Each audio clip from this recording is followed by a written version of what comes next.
നിങ്ങളുടെ ഇഷ്ട പരമ്പരകൾ എക്സ്ക്ലൂസീവായി സൺ നെക്സ്റ്റ് ആപ്പിലൂടെ തികച്ചും ഫ്രീ ആയി. ഇപ്പോഴേ ആപ്പ് ഡൗൺലോഡ് ചെയ്യൂ.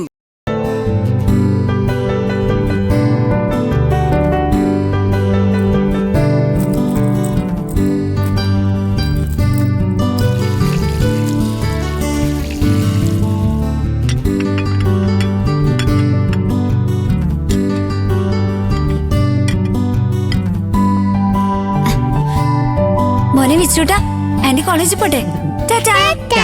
മക്കളെ ടാറ്റാ. ശരി ബാനമ്മ, പോയിട്ട് വരാം. സൂക്ഷിച്ചു പോണേ മോളെ. ടാറ്റാ.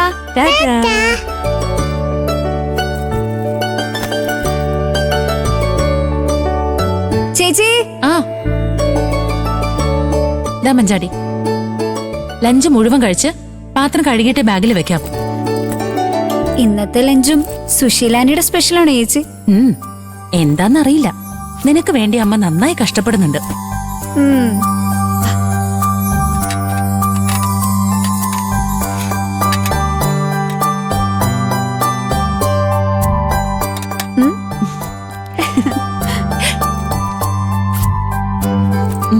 വേഗം വാ വാ.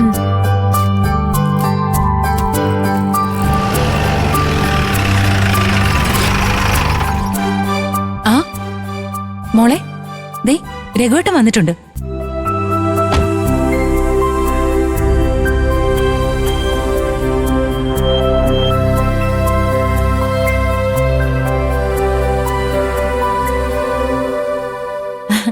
ഇതെന്താ രഘുവേട്ടാ, അമ്പിളി ചേച്ചി കൊണ്ടുവന്നില്ലേ? ഇല്ല, അവള് ഇന്നുകൂടി ദേടെ കൂടെ നിക്കട്ടെ.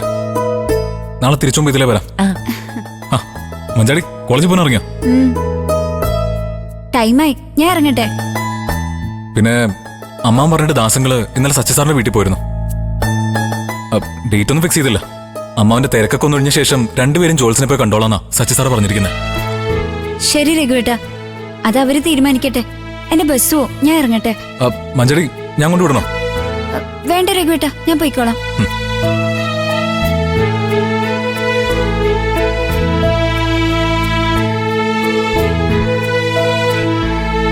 എൻഗേജ്മെന്റിന്റെ കാര്യം പോലും കേൾക്കാൻ അവർക്ക് താല്പര്യമില്ലല്ലോ. അത് പിന്നെ കല്യാണക്കാര്യം പറയുമ്പോ പെൺകുട്ടികൾ അങ്ങനെയല്ലേ രഘുവേട്ടാ? ആഹാ, രഘുവായിരുന്നോ വന്നത്? വണ്ടിയുടെ ശബ്ദം ഞാൻ കേട്ടു. സുഖമല്ലേ രഘു?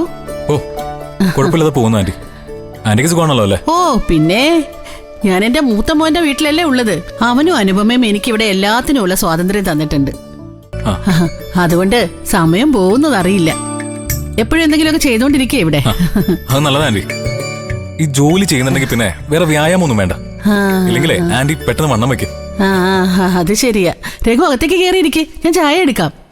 അനു, രഘുവിനെ ഉമ്മർത്ത് നിർത്താതെ അകത്തോട്ട് കയറി ഇരിക്കാൻ പറ. അല്ല വേണ്ട ആന്റി, ഞാൻ ഇവിടെ ഇരുന്നോളാം. ആണോ? എന്നാ ഞാൻ ചായ എടുത്തോണ്ട് വരേ.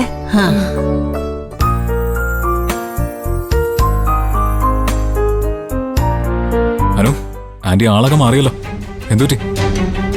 എന്തോ പറ്റാനിരിക്കുന്ന രഘുവേട്ടാ. ഇത് കൊടുങ്കാറ്റിന് മുമ്പുള്ള ശാന്തതയാണോന്നാ എന്റെ സംശയം.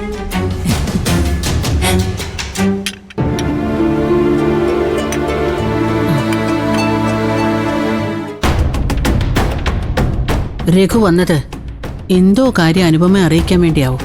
ചിലപ്പോ എന്നെ ഇവിടുന്ന് പുറത്താക്കാനുള്ള ഗൂഢാലോചനയ്ക്കും വേണ്ടിയാവാം. എന്തായാലും അവരെന്താ സംസാരിക്കുന്നതെന്നൊന്നും അറിയണം.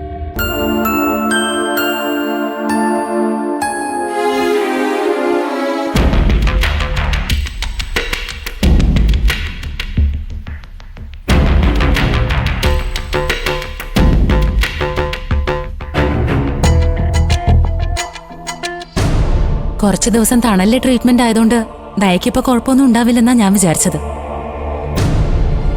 ഇപ്പോ കാര്യങ്ങൾ കൂടുതൽ അപകടത്തിലേക്കാണല്ലോ രഘുവേട്ട പോകുന്നത്. അതെയാണോ? ദേ കാണുന്നത് നന്ദുവിന്റെ പ്രേതത്തെ അല്ലെന്നും അവന്റെ അതേ രൂപത്തിലുള്ള അവന്റെ സഹോദരനാണെന്നും ഞങ്ങൾ പറയാൻ ശ്രമിക്കുന്നുണ്ട്. പക്ഷെ അതൊന്നും അവൾക്ക് വിശ്വാസത്തിൽ എടുക്കാൻ കഴിയുന്നില്ല. അവളാണെങ്കിൽ ഇപ്പൊ കൂടെ കൂടെ അവനെ കാണുകയാണെന്ന് പറയുകയും വയലന്റ് ആവുകയും ചെയ്യുക. ദേ ഇപ്പോ ശബരിയുടെ വീട്ടിലായതുകൊണ്ട് നന്ദുവുമായി ബന്ധപ്പെട്ട കാര്യങ്ങളൊക്കെ അവന്റെ വീട്ടുകാരെ അറിയോന്നുള്ള പേടിയും ഇപ്പൊ ശബരിക്ക് ഞങ്ങൾക്കൊക്കെ ഉണ്ട്. ദയയെ നമ്മുടെ വീട്ടിലേക്ക് കൊണ്ടുപോവാന്ന് വെച്ചാ അതിന് ശബരി സമ്മതിക്കേയില്ല അല്ലേ? അനു, അവളെ വീട്ടിൽ കൊണ്ടുപോയാലും അവളുടെ അവസ്ഥയ്ക്ക് മാറ്റമൊന്നും ഉണ്ടാവില്ലല്ലോ. അവൻ അവിടെയും വരില്ലേ? എങ്ങനെയെങ്കിലും ആ നിധിനെ കണ്ടെത്തി അവളുടെ മുമ്പിൽ കൊണ്ടുവന്ന് കാണിച്ചു കൊടുക്കണം. പിന്നെ അതിനു മുമ്പ് അവനെ കുറിച്ചുള്ള ഒരു പൂർണ്ണ ചിത്രം അവൾക്ക് കൊടുക്കാൻ വേണം. മതി മതി, തൽക്കാലം ഇത്ര അറിഞ്ഞാൽ മതി.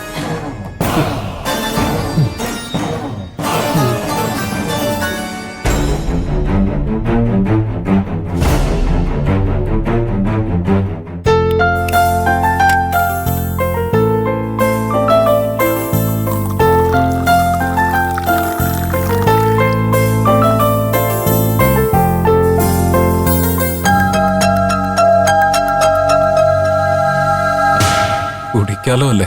കുടിച്ചു രഘുവേട്ട.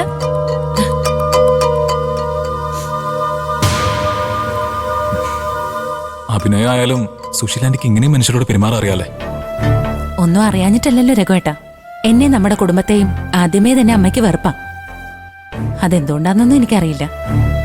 ഞാൻ ഇന്ദ്രേട്ടന്റെ വീട്ടിൽ വന്നതിന് ശേഷം എന്നോട് ആ വെറുപ്പ് കാണിക്കാത്ത സമയം വളരെ കുറവേ കാണൂ. അപ്പോ അതിൽ ഈ അഭിനയം പെടും അല്ലേ? അതെ.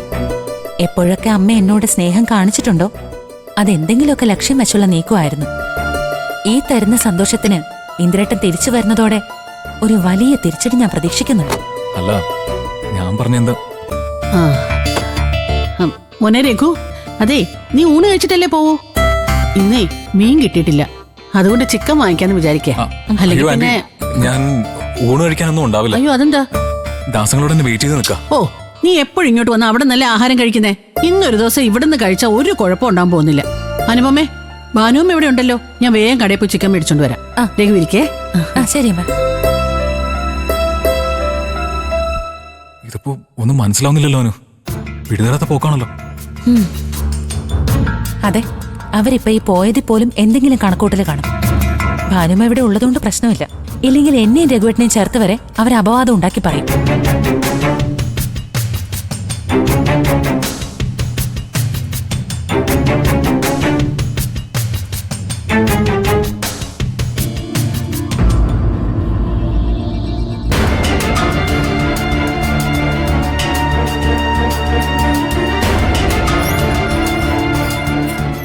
അല്ല, ശബരി ദയേ അമ്പിളിയും കണ്ടില്ലല്ലോ. അവര് പുറത്തെന്തോ ജോലിയില്ല. ഇവിടെ നടന്ന കാര്യങ്ങളൊക്കെ ധനേട്ടൻ പറഞ്ഞു. ഏയ്, ഞാനൊന്നും പറഞ്ഞിട്ടില്ലേ. എടാ, ഇതുവരെ ചെയ്ത ട്രീറ്റ്മെന്റ് കൊണ്ടൊന്നും ഒരു കാര്യമില്ലല്ലേ? അങ്ങനെ പറയാൻ പറ്റില്ലേ ചേച്ചി. ഇന്നലെ രാത്രി ദയ ആരെയോ കണ്ട് പേടിച്ചു. ഇപ്പൊ അവൾക്ക് യാതൊരു കുഴപ്പമില്ല. ആ ആ ഈ അസുഖം അങ്ങനെയാണല്ലോ, എപ്പോഴെങ്കിലും ഒക്കെയാ വരിക. വന്നാ പിന്നെ പിടിച്ചാ കിട്ടില്ല.